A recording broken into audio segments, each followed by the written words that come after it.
Hi, this is Stephanie Miller from The Stephanie Miller Show. Please enjoy this exclusive clip from my show on Political Voices Network. Call this an emergency Monday with Malcolm. So, any questions? Oh, my God. I mean, Adam Kinzinger said, Tulsi Gabbard's confirmation hearing will be brutal if she even gets to one. I mean, she is on record defending Assad, right? Saying he didn't gas his own people.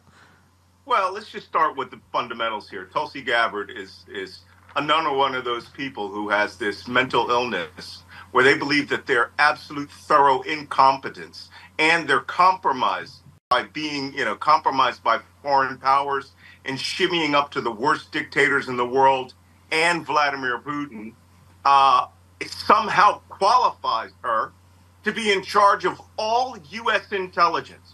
This woman was a lieutenant colonel in the Army at a time she should never, ever have had a security clearance, much less a top secret security clearance. So for her, I understand she's in mourning. Her boo is, just been kicked out of his house and now has to go join Edward Snowden in the, understairs cupboard in Moscow that Vladimir Putin has set aside for everybody that has to go on the lam. But, hey, let's take some comfort in this.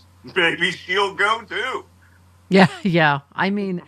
Take a listen to President Biden yesterday real quick. It's a moment of historic opportunity for the long-suffering people of Syria to build a better future for their proud country. It's also a moment of risk and uncertainty. As we all turn to the question of what comes next, the United States will work with our partners and the stakeholders in Syria to help them seize an opportunity to manage the risks. For years, the main backers of Assad have been Iran, Hezbollah, and Russia. But over the last week, their support collapsed, all three of them, because all three of them are far weaker today than they were when I took office. I said it earlier, Malcolm. He will go down in history as having one of the most successful, presidencies ever. I mean, he's absolutely right about that. And, I'm glad that they're arming Ukraine as much as they can. I mean, it made me sick to see him with Zelensky yesterday at Notre Dame Cathedral because God knows what's your take on what all's going to happen now. But the fact is, he's right. Assad fell on his watch. Russia's weaker than they've ever been. But go ahead. And, there's three components to this this insurgency that took down the Assad regime. And 1/3 of it is the SDF. That's the Kurdish Syrian Democratic Forces, which Donald Trump attempted to gut and turn over to Russia when he was in office. You guys might remember he surrendered the U.S. bases in northern Syria that were under the control of the SDF. The allies who, by the way, defeated ISIS almost single-handedly. Trump betrayed them. It was the first major betrayal that he did. Joe Biden came back, armed, supported them, and they now have control of 1/3 of Syria, plus all the ISIS-controlled areas, which, by the way, Joe Biden bombed ISIS training camps, the last ones that existed in that region, yesterday with 75 B-52 and other bomber strikes. So this is a successful operation. There's also a clandestine component to it that we don't know about. Our allies in southern Syria with the Druze worked with the Jordanians in the United States, and they were the first ones to get into the city of Damascus. So you will see what happens with the Hayat Tahrir al-Sham, the HTS, the Turkish-backed Islamists, to see how they're going. But they've already said that they're cooperating with all other minority groups in the country, and this may turn out to be one of the most successful operations geopolitically. It got rid of Hezbollah, with Israel, of course, killing them. But now there's no base of support. Iran's entire base of support in the Middle East disappeared 72 hours ago. Yeah.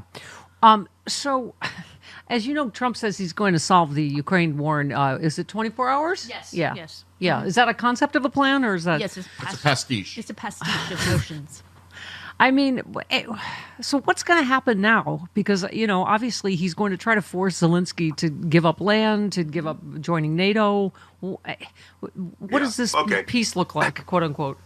Well, this is where I have to give credit to Zelensky, because Zelensky understands hardcore Russian-based geopolitics. And that's what Donald Trump thinks he's doing.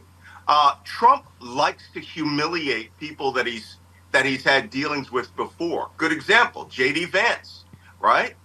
Lindsey Graham. He brings you to them and expects you to grovel at his feet and be humiliated.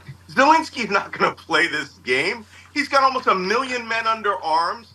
He's fighting the Russians. He occupies a third of a Russian province, governorate over there. We've just seen that the reason Russian power collapsed in Syria is because their forces had virtually nothing left there. Yeah. They had to remove everything, bring it back. So Zelensky's going to he's going to listen to Trump, and then what's going to happen is this. Ukraine is not going to surrender any of that land that they've lost in the invasion of 2022.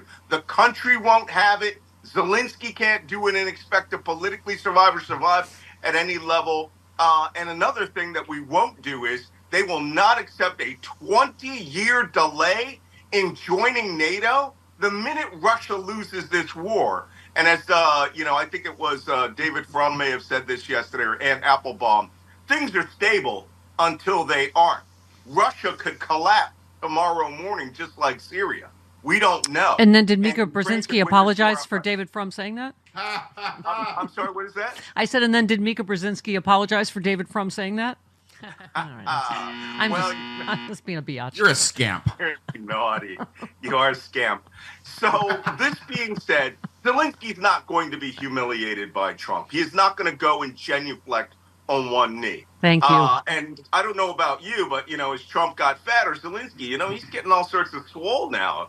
I mean, that guy must work out twice a day to have to put up with the mountain of BS that he's expected to swallow from an incoming administration. Ukraine now has its own resources. The only question is, Donald Trump is famous for betraying our allies, just famous for it. Yeah. And the question is, what's in the back of his mind about how he can screw them over? Because he'll never let the impeachment that happened because Zelensky would not go after Joe Biden. I don't think Trump will ever let that go. Yeah, no, I know. I'm here with the incredibly handsome Dr. David Silverman to talk about ASEA Renew that I'm holding in my hand. This stuff is amazing. Revitalizing Redox Gel. You hold up, you have you can it comes in drink form, and this is the gel form. I love, first of all, that supermodel Carol Alt will be promoting this. She's taken so many jobs from me, so I am so happy. Just to give some context, because I have to tell you that this is very unique. This is not a pharmaceutical, it's not a nutritional product. It's something that our cells make. It's called redox signaling molecules. But bottom line is, our cells make redox signaling molecules. Your body makes it right now, but we all made more of it when we were younger. What's in this bottle is in you. It's in me, right? But I'll be 64 in 2 weeks, and I feel like I'm 30 years old. I've been drinking this for 13 years. Wow. Doc, what a thrill to meet you and to hear more about this, because, it's you just kind of go, oh, it works, but to hear about the why is fascinating to me. Dr. David Silverman, what a joy and a pleasure, and thank you so much.